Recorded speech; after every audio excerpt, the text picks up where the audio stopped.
Namo Om Vishnu Padaya Krishna Prishtaya Bhutale Shrimati Bhakti Vedanta Swaminiti Namine Namaste Saraswati Deve Gauravadi Pachaline Devasisha Sanyavadi Pashtatada Shatarine Jai Sri Krishna Chaitanya Prabhu Nityananda Shri Advaita Katadhara Shiva Sari Gaura Bhakta Vrinda Hare Krishna, Hare Krishna, Krishna Krishna, Hare Hare, Hare Ram, Hare Ram, Ram Ram, Hare Hare. Hare Krishna. You have to excuse me a bit. Today I was invited to a pizza and ice cream lunch at Govinda's, and I'm still recovering. Hare Krishna. All right, let's share something very nice with you.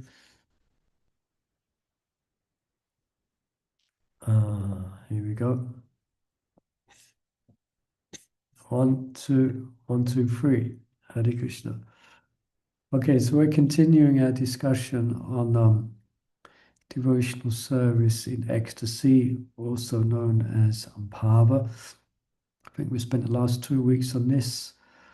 We might, yeah, today definitely we'll be spending the whole session on this. Perhaps we finish it next week. Let's see how we progress.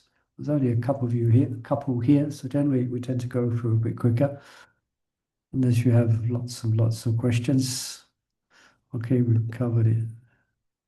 We have to be patient for this level of devotional attainment. It is the perfection of a whole of the jiva's existence in the material world to reach this exalted stage of devotional service. So it's wonderful to hear about it. Hopefully, hearing about it gives us a bit of desire to attain it, or at least to know what we should aspire for. We should be on the lookout for it, ecstatic devotion. Okay, so I won't go through all the details, what we covered the last couple of weeks. I just kind of get straight to where we left off. Last week, we gave a definition of ecstatic devotion. There's this verse here, Suddha Sattva Visheshatma Prema Samsu Samyabhak Ruchibhish Chatumatsrinya Krit Asho Bhava Uchyate. So from the Bhakti Rasamrita Sindhu, Rupa Goswami gives a very precise definition, like he does for pure devotion, and Yabalasa to Sunya. He gives a very precise definition for the stages of sadhana, the stages of bhava, and the stages of prema. Here he's looking at the stage of bhava. So we'll be looking at this verse, looking at its primary characteristics, Surup Laksha, and the secondary characteristics. Okay, so as usual, any questions or comments, please feel free to ask. Okay, so we covered this last week, just a general description. We've probably many times we've explained it. Bhava it is the first dawning of prema. It's like a ray, it's like a sun ray that infuses the devotee's heart and thereupon spiritualizes his or her whole existence. So it's quite a phenomena to be experienced. Okay, that was a quick summary of that general description. Okay, so we're looking at the Surup Lakshan. So that means we have these two words. We often you see them in descriptions of devotional attainment or the philosophy, Surup Lakshan and Tatashta Lakshan, or sometimes a definition of a particular Sanskrit phrase.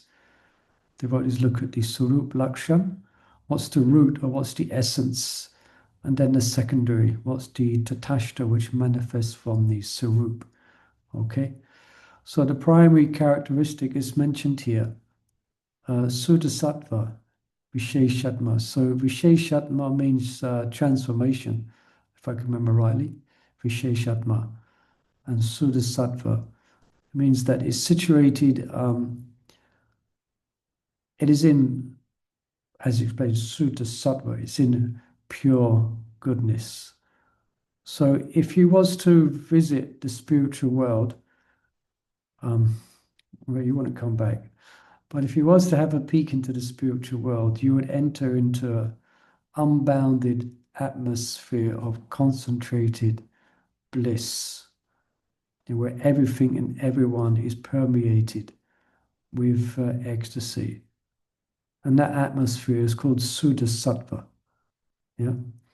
And it has a particular effect on the sadhaka, has a particular effect that here, well, that's the primary characteristic. Yeah. The secondary, and we'll look at that more, we'll just give the primary, the basic definition of primary characteristics. So it is in Suddha Sattva. And the second characteristic, which is a cause of this Suddha, this ray of prema, is that the heart, how can I explain? The heart softens.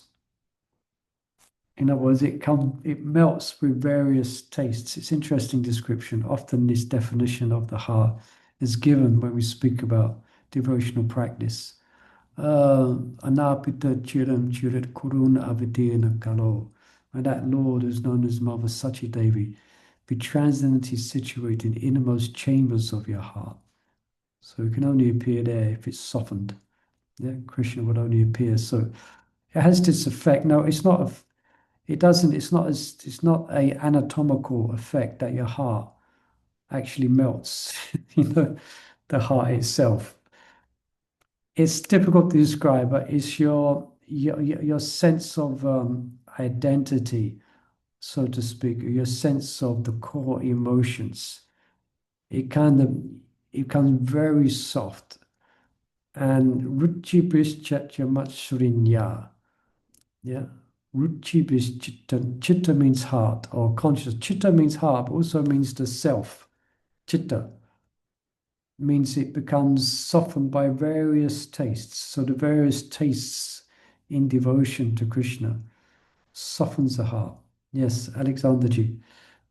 Is shrinking part of softening? Is what? Say again? Shrinking. You know, sometimes you feel a shrink in the heart. I don't know about shrinking. Generally, it's expanding. Or you no, it squeezes, like, you know, when you feel compassion where Yeah, that means empathy. it's not shrinking, it's expanding. If you feel compassion for others, that means you're expanding. Like a Mm, materialist's heart or mm, materialistic persons, is very rigid. It's very they're very selfish. They don't mm, feel for others. They don't care for others. But the devotee is full of compassion because his heart is expanded. It's like a flower that opens up. mm. I wouldn't use the word shrinking exactly. I would use more the word expanding. Okay. Yeah, it doesn't Because shrink. sometimes I used to feel, you know, like when you lose somebody, you feel like a shrink. You Yeah, don't feel. so that's what might happen materially.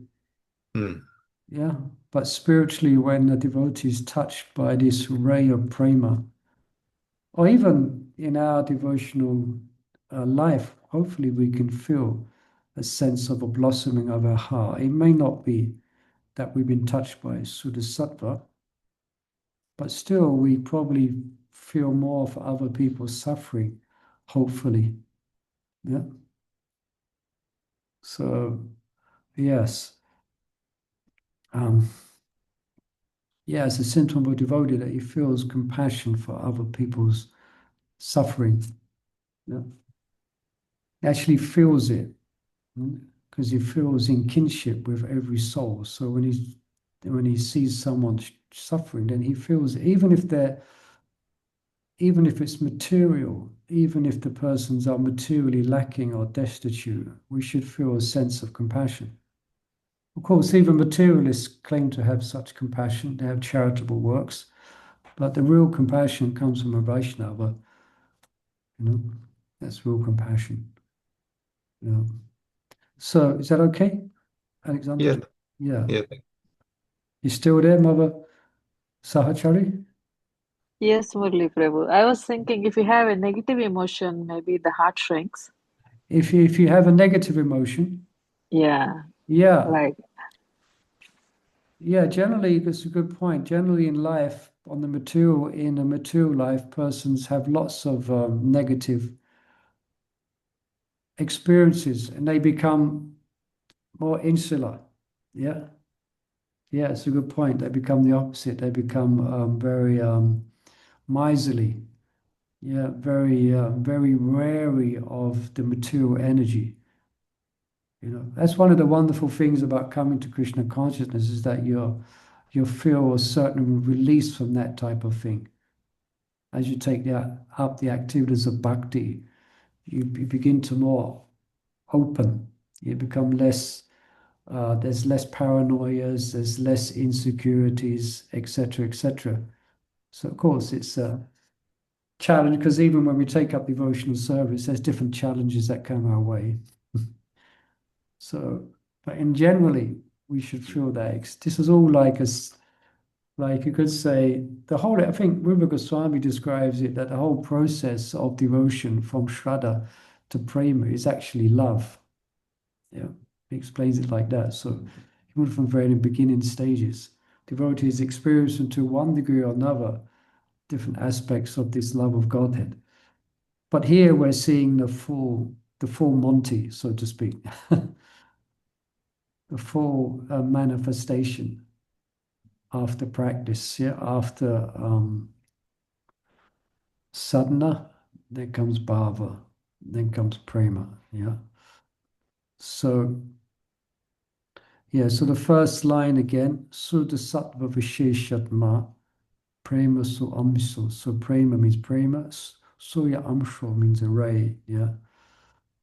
So when devotional service is executed on the platform of Suddha Sattva, so that's what we have to get to. Okay.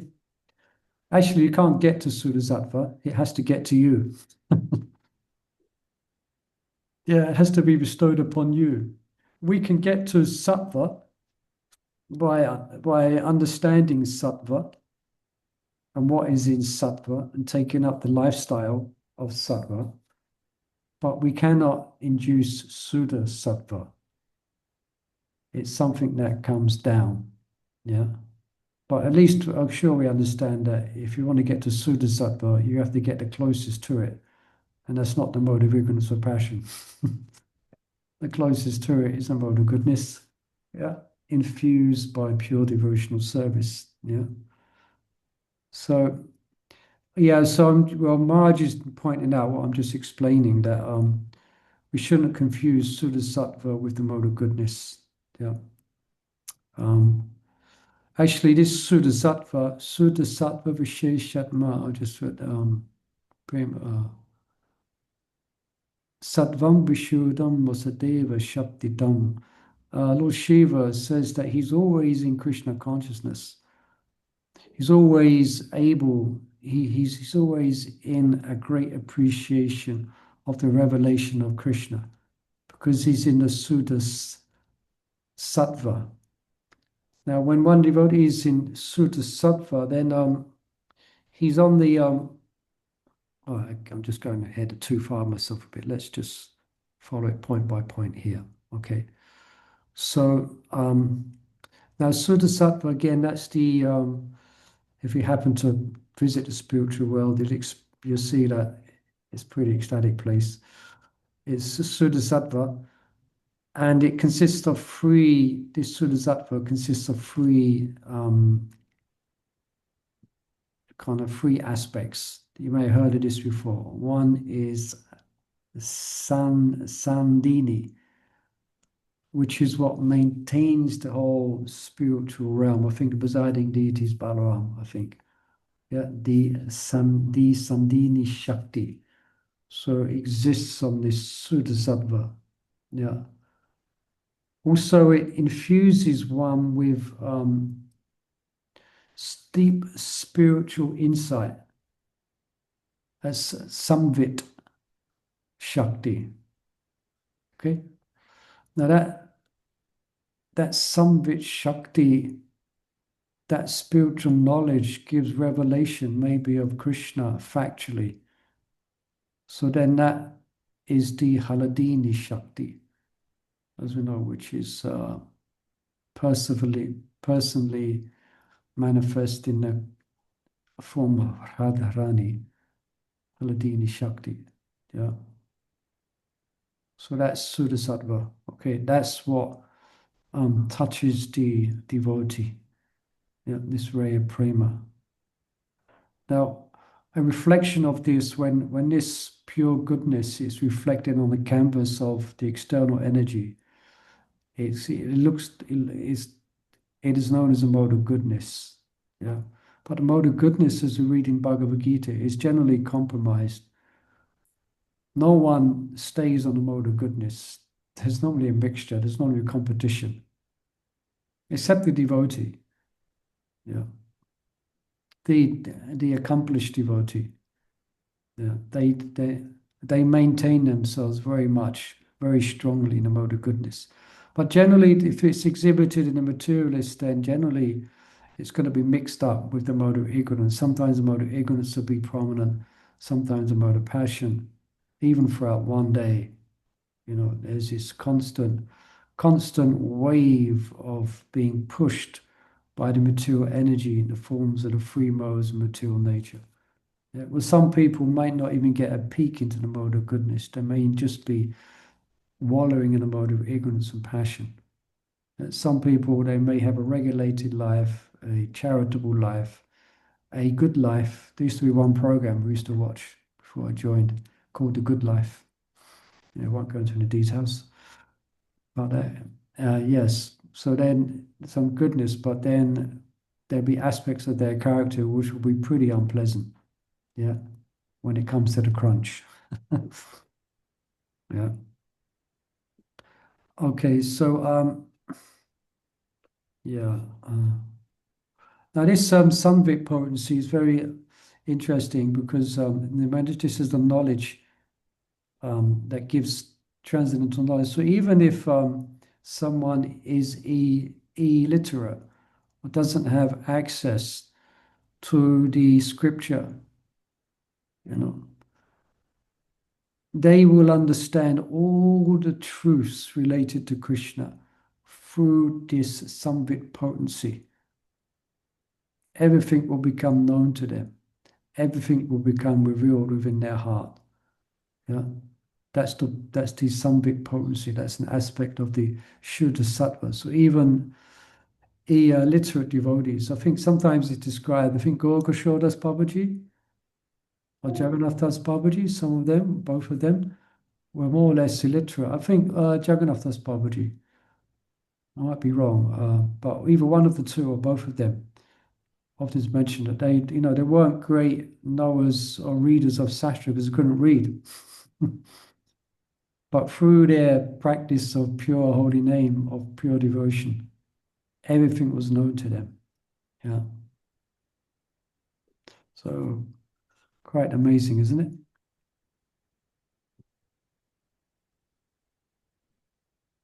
Now, at this stage as well here, this Hladini Shakti,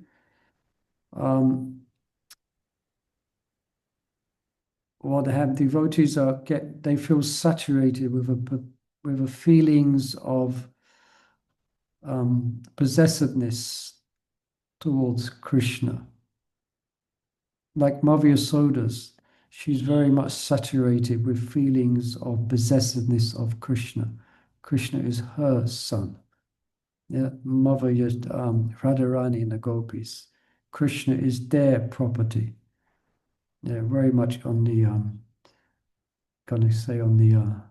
spontaneous platform. Very much see it in the Ragatmaka Bhaktas. So feelings of possessiveness of possessiveness, of Krishna. I mean, these are very deep things. I can't really fathom it going deeper in other than that. Yeah.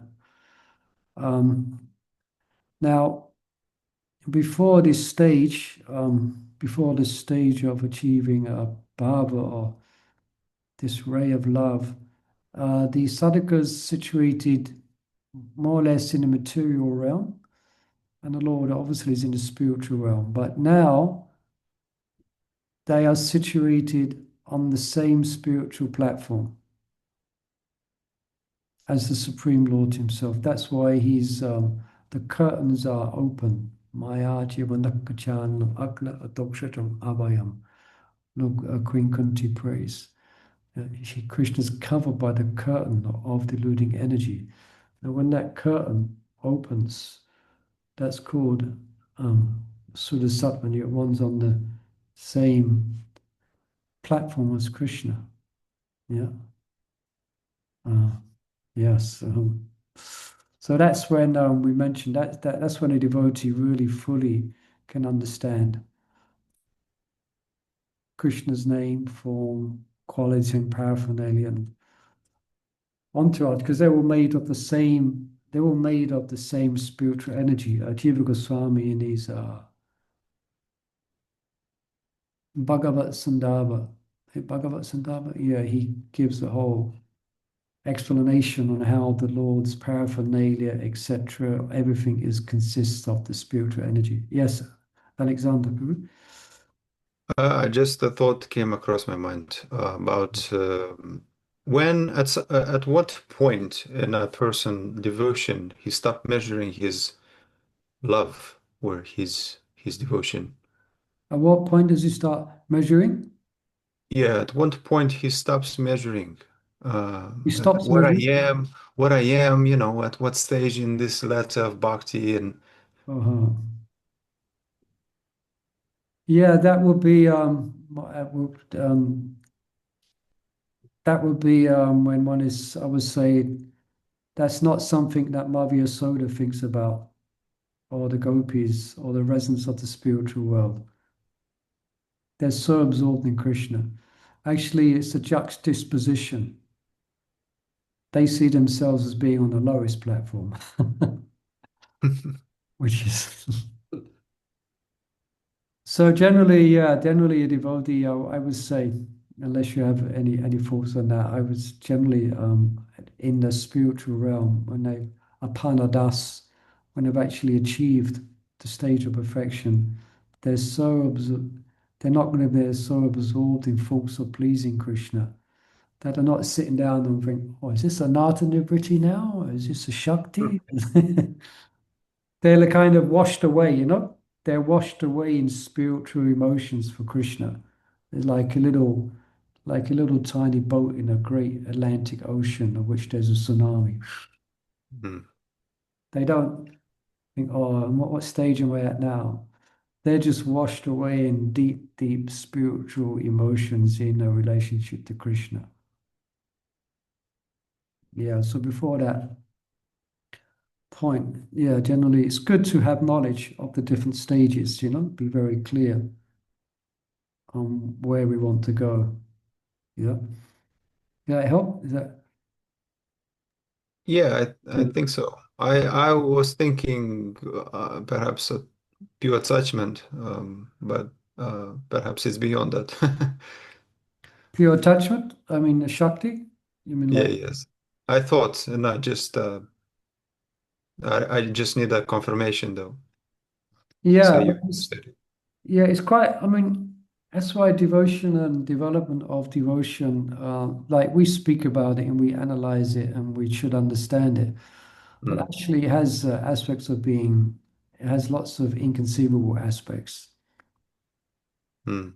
in the sense that someone at the stage of a Shakti, one of the symptoms of devotees at that stage is they feel themselves the lowest of the low again. So they may be having these from an objective point of view, they're on this stage, but devotees, what they're experiencing, because what they're experiencing is so great that they feel themselves completely unqualified to experience it. And that's the transcendental emotion of humility, you know. So they don't dare go into the realms of I'm more than them, I'm more than it just doesn't manifest because the reason they're experiencing that is because they think they are the lowest. But uh, doesn't it come with some sense of carelessness at the point of love, where Carelessness, you said? carelessness, yes. No, I wouldn't say. You'll find that there is not the You stage. know, like you're already so mad that you don't follow anything. You just follow No, whatever. no, there is a state of there is a particular state where that may be manifest, but very rarely. That's called avadhuta. That's like Lord Nityananda. He has very much avadhuta characteristics. Yeah, Vamsidas Babaji, avadhuta characteristics. Lord Rishabdev, avadhuta characteristics at these last stages of life. Yeah, Lord Rishabdev, who was so absorbed in Krishna consciousness that he would smear his own body with his stool. That's avadut. Now, yeah, so that's the highest, that's the crest jewel of the Paramahamsa stage, which is generally you're not going to see. Yeah, you're not going to see it. So even devotees, devotees, Bhakti Siddhanta Saraswati Thakur, Bhaktivinoda Thakur, Srila Prabhupada, all the great Vaishnava acharyas, they're very, very, very elevated in devotion. But for the sake of the Lord's mission, they would conduct themselves accordingly for the sake of the mission. Like Bhaktisiddhanta Saraswati Thakur, he made a vow before he started Gaudiya Mat to chant, I forget how many, but a certain number, millions and millions of names. He did like a 12-year brata. And at some point he was running around, Gauda, Gauda, Gauda, Gauda, Gauda, running around like a madman, apparently. But at one point, he decided to formalize a mission. So he had to conduct himself appropriately. Yeah. So devotees in general, yeah, they will conduct themselves appropriately. But but what you're thinking of is that's called avadhuta. So we should not want to be careless in our behavior. That's why we can say Guru Maharaj actually, because we're all as disciples and aspiring disciples of His Holiness Shiva Ram Swami here listening, except if you listen to recording. Yeah. So what was I going to say? He mentions that devotees. He mentions something coming up in Suddha Bhakti Cintamani, that devotees have to learn to manage their ecstasies. Yeah, have to learn to manage it for the sake of others. Of course, sometimes it may be uncontrollable, but generally, devotees you should learn. So that's why there's laws, there's way to act. That's why when devotees reach these stages, there's there is do's and don'ts, considering of where they are situated in a particular sangha of Vaishnavas. They should learn to manage one's ecstasies. For the sake of others may not understand, others may imitate, others may make a mockery. There's some reasons, but devotees at this stage they will manage for the sake of the mission their ecstasies. Yeah. Yes. Yeah. Sometimes they don't manage it very well. No, I should do. Yeah. I mean, we're not robots. Yeah. Hopefully, we'll have that problem at some point. Oh, how do I manage this ecstasy? You can't roll around in the Pujari room. Hari Hari, kicking the ironing board over. Hari Hari. Yeah. So, where was we? Yeah. Yeah. Yeah. At this point, one completely abandons all. They have no sense of bodily designation. They don't give a fig for their children, don't give a fig for their grandparents, don't give a fig for their country, don't give a fig. They cannot relate to them or cannot relate to it. they're in a complete different dimension. They completely have no body designation at all. The body means nothing to them, and everything related to body means nothing at all. There's no crying over lost this or lost that, or it is this completely. They have no false designations. Yeah. Now, at this stage, they may not have attained the spiritual forms. So this is interesting. They've completely lost not lost, but they no longer identify with their body and the material world. But they haven't attained a spiritual form. So they're at a junction here. Yeah. So where did they go for any specific identity? Maharaj mentions this is from Bhakti Thakur. At that stage, there's a risk because they have no material identity. They may succumb to the concept of annihilation of individuality, which you know is impersonalism. Now, they will be protected by Bhakti Devi, in that at this stage, Bhakti Devi will, or the pleasure-giving potency, will actually protect them, will transform them and protect them from going in that direction. Yeah, and give them a taste of their spiritual identity. Yeah, so at that stage, one will get by the grace, there is a danger. That's why, different as one advances in spiritual life, there is dangers at every step. There's things you have to look out for as you're going on the path, at each stage. So that at this stage, that is one danger that might be there. But then by the taste of the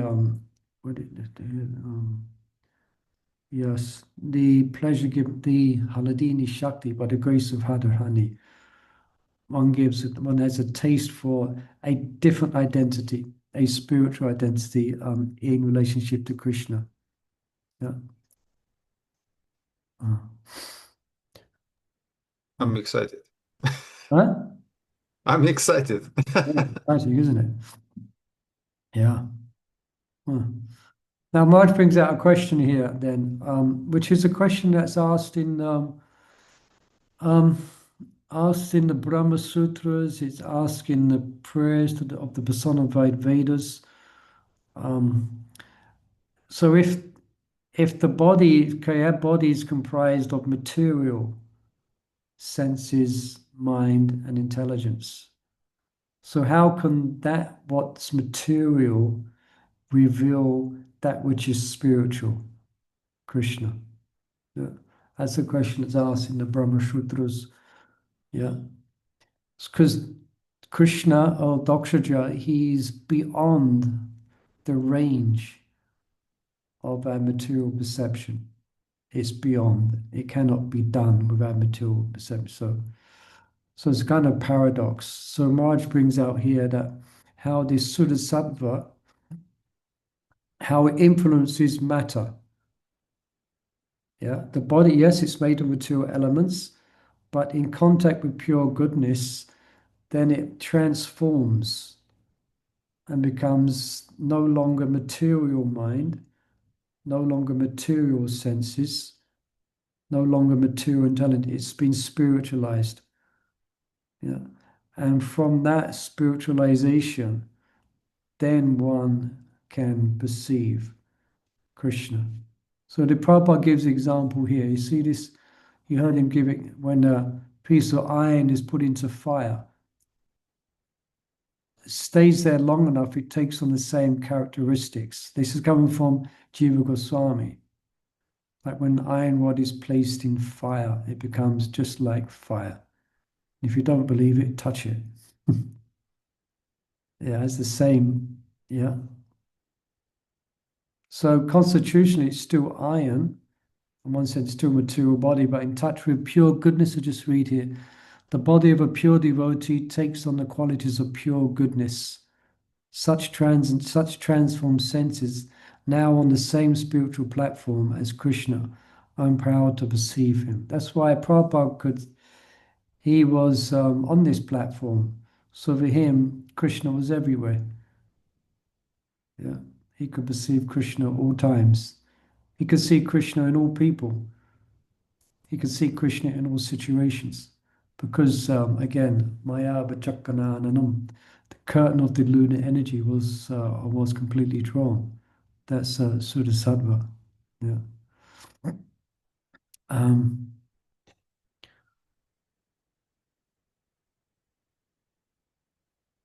okay, let's jump ahead to the next verse, the next slide. Okay. Okay, the secondary characteristics. Ruchi bish chittamatsvinya krit ashro bhava uchate. Yeah, so we looked at the primary characteristics. Primary characteristics are? What's the primary characteristics? Characteristic, actually. Softens the heart. Yeah. Secondary. No, I'll never get it right. Sorry, excuse me. The primary characteristic is that it's in which mode?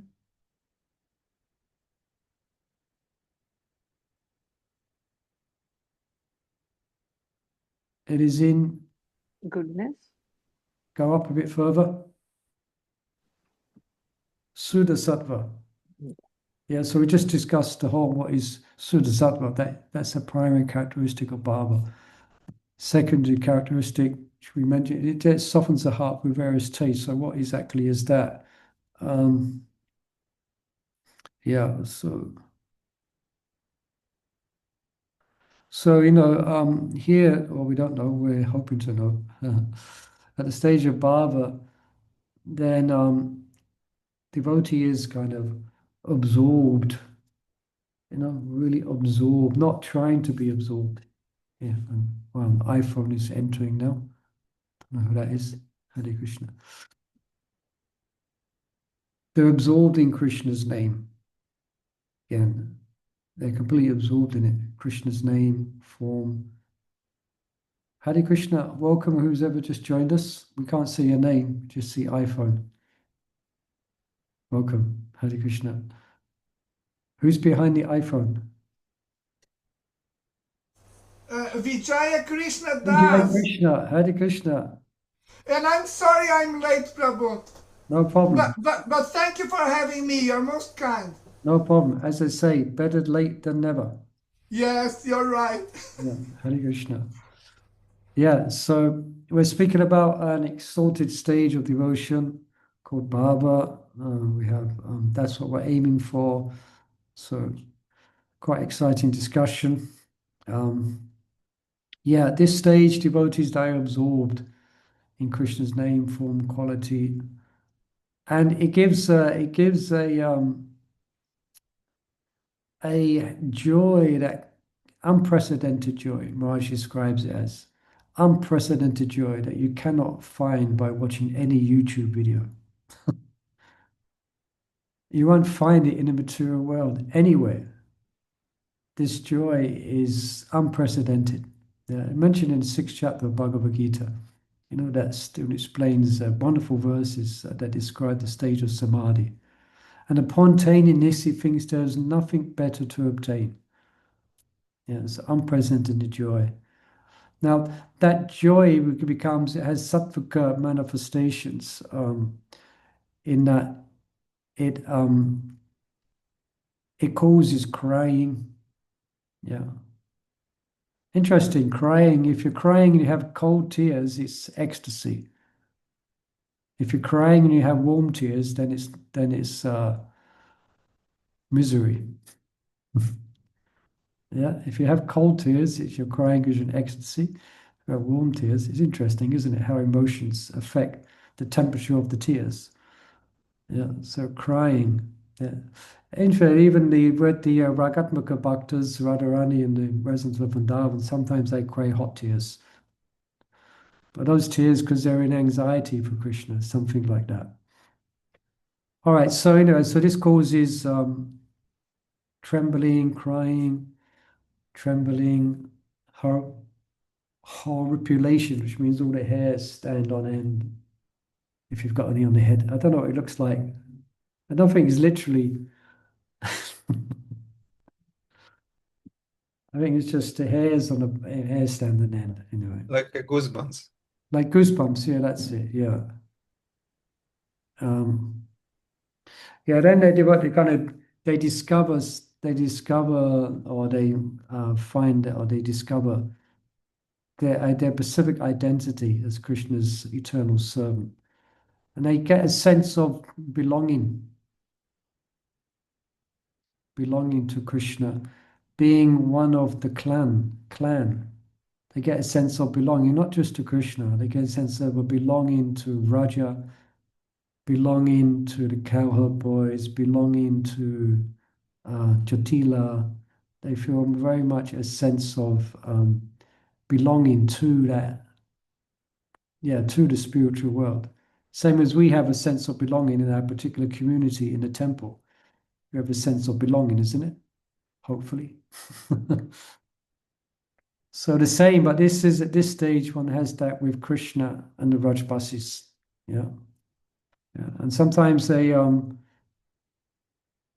lose themselves, Maharaj mentions here, in the wonders of Krishna's pastimes between Krishna and the Rajrasis. Yeah. They kind of like a boat that goes into ocean, they lose themselves. Now, so Maharaj continued describing about this is mentioned in a book called also by Vishwanath Chakravarti Thakur, small book, the Madhurya Kadambini. He mentions the different stages of devotion. And he mentions the stages, he mentions this stage here where devotee may fully hear the sound of Krishna's flute, yeah, or even the sense of Vrindavan, yeah, may even get a glimpse of Krishna's pastimes and they disappear, yeah. Now, this is whether awake or asleep, a devotee is completely absorbed. Yeah, asleep, they're serving Krishna in the ecstasy, in the mind. There's some prayers which glorify the presence of Vrindavan. One's called the Rajavilastava. It's by Raghunath Das Goswami. And he mentions that some of like Krishna's cowherd boys, Shubala, even in dreams, they never let go of the hand of Krishna. Even in their dream. Yeah. Yeah. I'll just read this here. Tossed about by the divine encounters, kneaded by the outpourings of ecstasy, excited by the touch of pure goodness. So don't forget, we're not speaking about prema yet. This is just bhava, yeah, which is the raya prema. Their hearts finally melt, and their tears are no longer water, but the liquefied essence of their beings. And then there's this verse here from Srimad Bhagavatam, which you see on the slide. Perhaps you could read this for us, Alexander. Yeah. Because of advancement in Krishna consciousness, Prahlad Maharaj sometimes cried, sometimes laughed, sometimes expressed jubilation, and sometimes sang loudly. Sometimes, upon seeing the Supreme Personality of Godhead, Prahlad Maharaj would loudly call in full anxiety. He sometimes lost his shyness in jubilation and began dancing in ecstasy, and sometimes being fully absorbed in thoughts of Krishna, he felt oneness and imitated the pastimes of the Lord. And it continues like this. Sometimes, feeling the touch of the Lord's lotus hands, he became spiritually jubilant and remained silent, his hair standing on end and tears gliding down from his half-closed eyes because of his love for the Lord. Okay. That's interesting. So when Lord Nrsimhadev appeared, it wasn't the first time that Prahlad was seeing the Lord. The Lord was revealing himself to Prahlad through his pure devotion. And it wasn't Lord Nrsimhadev at this point. It was Krishna or Vishnu. It was the Supreme Lord. It says here, sometimes upon seeing, and he's not seeing Lord Nrsimhadev yet. Lord Nrsimhadev hadn't made his appearance. Yeah. So he would call out an anxiety. So Krishna, he was on the Suddha platform. Krishna's revealing himself to Prahlad. That's why when Lord Nrsimhadev appeared, it was quite amazing for Prahlad. Because he's seen him appeared in a very loving mood, in a very beautiful form, lotus eyes. And he sees this half man, half lion. But he recognized it as being his Lord. He wasn't afraid. He recognized. Yeah. And of course, we know the story. Lord Nrsimhadev frightened all the demigods. But Prahlad knew it to be his Lord. But it's the first time he saw the Lord appeared in such an angry mood. He hadn't seen, but before that, he wasn't, is it? Yeah, again, I mean, I was interested when I read this first time in Bhagavatam. Oh, all right, so the Lord's already appeared before Prahlad. It's not like the first time he appeared before him, but he would appear in his ecstasy. He didn't appear from a post as a lion at this point. But for the Leela and pastime, then the Lord did appear like that. You know? So this is Prahlad exhibiting these symptoms here. Yeah. Okay, so that's Srimad Bhagavatam 7:4:39 to 41, if you want to read more on that. 7:4:39, 41. Yeah. This is a nice picture, isn't it? Bit of Prahlad instructs his schoolmates. Yeah. Nice. Okay, over to another verse. Mori Abhilas. Yeah. As we sing in the morning for Tulsi Puja, is it? Abhilas, we desire. Yeah. May it be. Yeah. So this Suddha Sattva again, so we're speaking now about the secondary characteristics. It softens the heart by various tastes. So these tastes or these are desires called abhilas. Yeah. So these are the aspirations of advanced devotees. So there's a three of them. It's listed here. Prapti abhilas, the desire to obtain Krishna. This is also called Sumukkanta as well. It describes, if we get there, the nine visible evidences of the appearance of Bhava given in the nectar of devotion. Yeah, there's 9 specific symptoms by which Bhava cannot be hidden and cannot be imitated. Yeah. So anyway, so desire to obtain Krishna, desire to please Krishna. That's all the residents of Vrindavan want to do. They want just to please Krishna.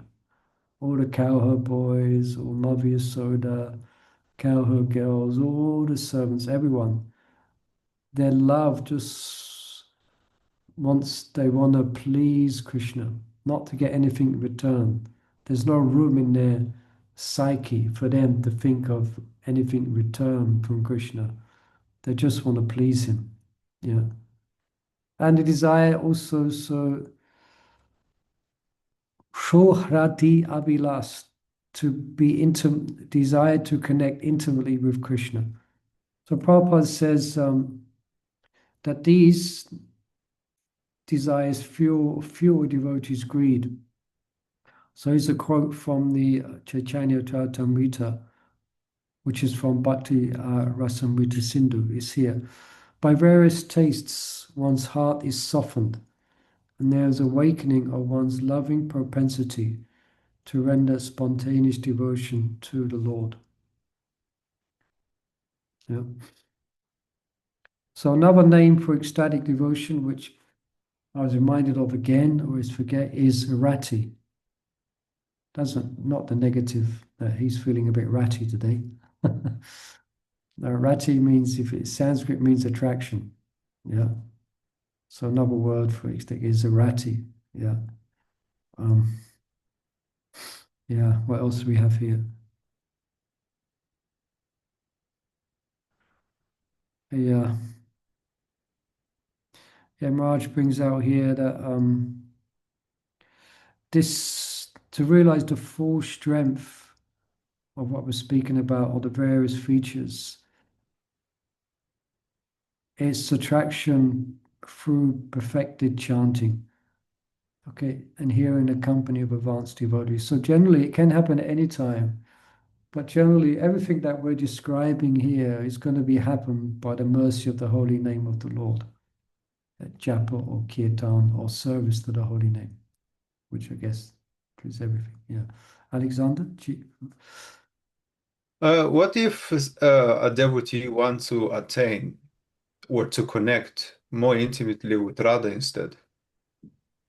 Oh, very good. Sachar is saying no. Guru Maharaj instructed that you should never take Radharani's name, which is very confidential. Say again. Guru Maharaj said that you should never take Radharani's name because it is very confidential.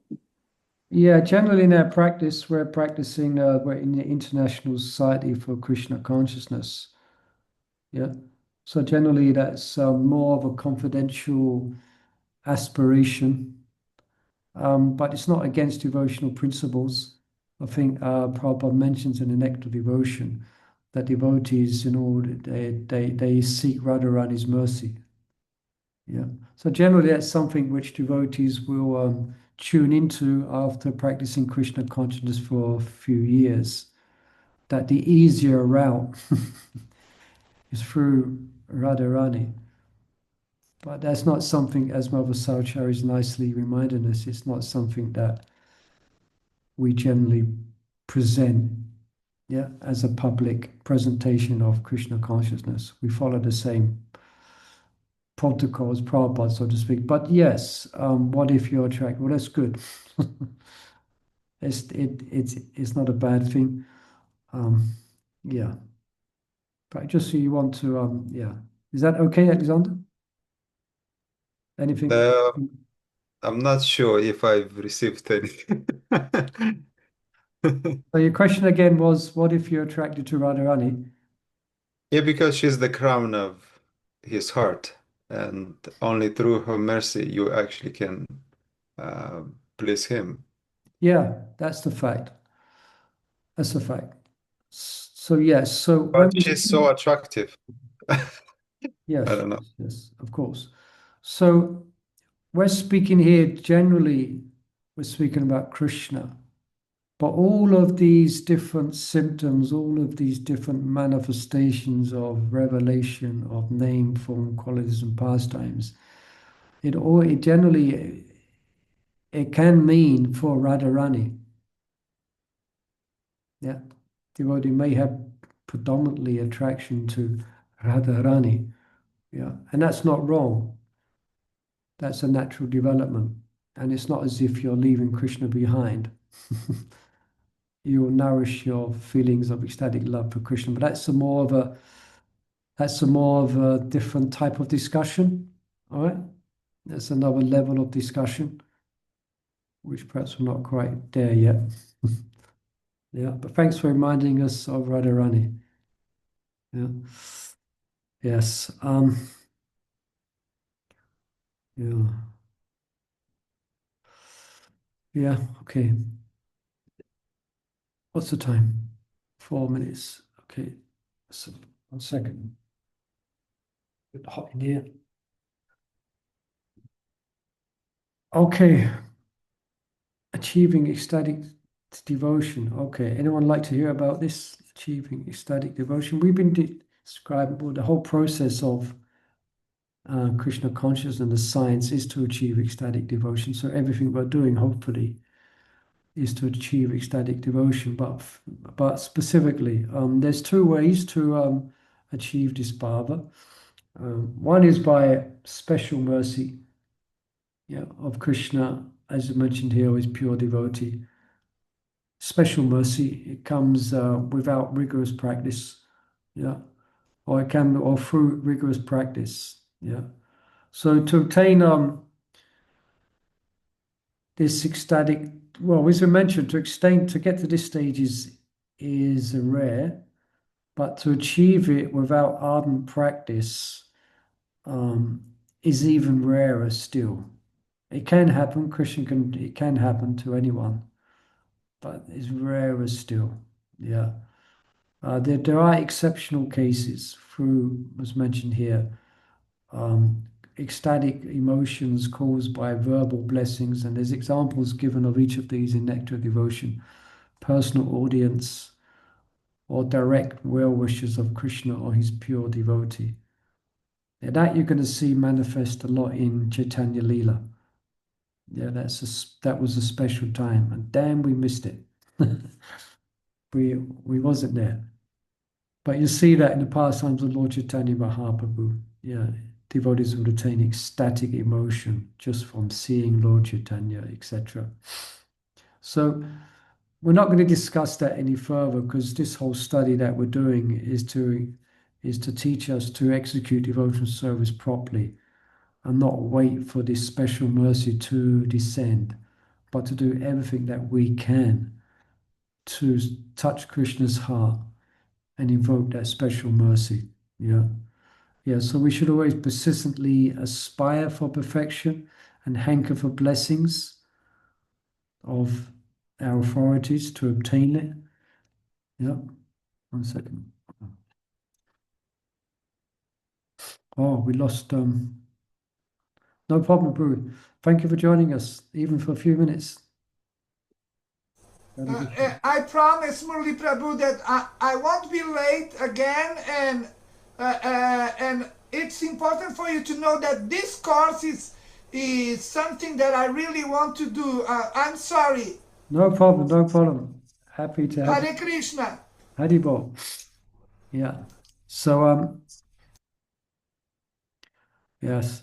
So now Marge is going to detail the transition. It's been mentioned to some degree before, but more from regular to devotion in practice to ecstatic devotion. How much we have? Oh, we have not fair. We're only 1 minute left.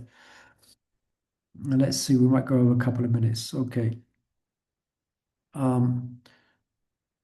So the general common way to achieve bhava is through regulative practice. And that's what Rupa Goswami gives, yeah. Ado shada tato sadhu sangha bhajan kriya, etc. Anatha nivritti, etc. Yeah. The regulative practice. And also we mentioned the practice of Raganuga sadhana. That's another way to achieve this bhava. You could say that is a bit more rarer than the general practice. Yeah. Or sometimes as mentioned before, there may be a mixture of the two. But let's just keep this understanding for now, these two paths.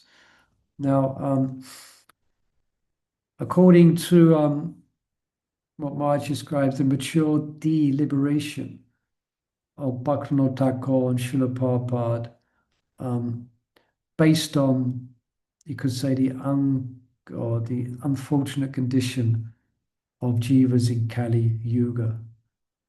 Yeah. So the best strategy for a worldwide movement, yeah, is generally the cultivation through regulative devotion, the cultivation of this bhava through the regulative practice of devotion. Yeah. So it may be somewhat slower than the Raganuga sadhana. This is a whole subject, actually, which I must admit I have a lot of questions about. But for now, let's just see what we have here. Now, this can be more secure, this regulative practice. So Maharaj mentions that a moderate pace on the path of progress is better than a full show of greed on the road to disaster. There can be a lot of misconceptions of one's position if one enters onto this path prematurely of Raganuga sadhana. Yeah. Yeah. Because as we mentioned, this Raganuga Bhakti or Raganuga sadhana, we mentioned, remember, it requires pure greed. Yeah. Yeah, Maharaj says here, just read it. So devotees who take up the stage of practice sometimes of this practice, sometimes become embroiled in controversy. So I just read here these two sentences. However, for devotees at the stage of ecstatic devotion, greed arising from transcendental realization shields them from the doubt that they are cultivating spontaneous devotion prematurely. Right, so what this basically means that some devotees will just concentrate fully on the ragatmaka bhakti of the resonance of Raj. They have no other, that's the only thing they do. Yeah. That's called a Raganuga, type of Raganuga, sadhan or Raganuga. Yeah. Now, devotees at the stage of, we're practicing through a regulative practice, they may cultivate these feelings, but these feelings are kept, they're internal. They don't manifest as an external practice of Raganuga sadhan. Yeah, it's an internal development. Yeah. Um, anyway, back to this point here. Yeah, just read this again. For this reason, most devotees choose to purify their heart through the path of regulative devotion. And that's what we're doing. Yeah. And they take up spontaneous devotion only when they become free from, or they're at least free, nata nivritti, or the basic human defects. Yeah. And then Bhakti Rasmrita Sindhu neck devotion gives Narada Muni as an example. His renowned Srimad Bhagavatam. He was serving and hearing from the great Vaishnavas, following scripture injunction, and he obtained ecstatic love. An example given of someone who changed it through Raganuga practice is an interesting person called Chandrakanti. Yeah, she heard about Krishna's rasa dance, and she became ecstatic, and she danced and danced and danced and danced all night in front of the deity. Yeah, without stopping, and she obtained. Okay, so it doesn't mean we go and do that. Okay. Okay, so we finish on this point here. So to come to the stage of ecstasy, we must follow the various limbs of devotion, especially these five. So these we know, associate with devotees, chanting Hare Krishna, hearing Srimad Bhagavatam, living in Vrindavan, or Mayapur, at least within one's mind, and worshipping the deity. Yeah, Alexander Prabhu. A devotee actually asked me a question if a person can actually attain the ecstatic devotion, where the main goal of life, without a guru.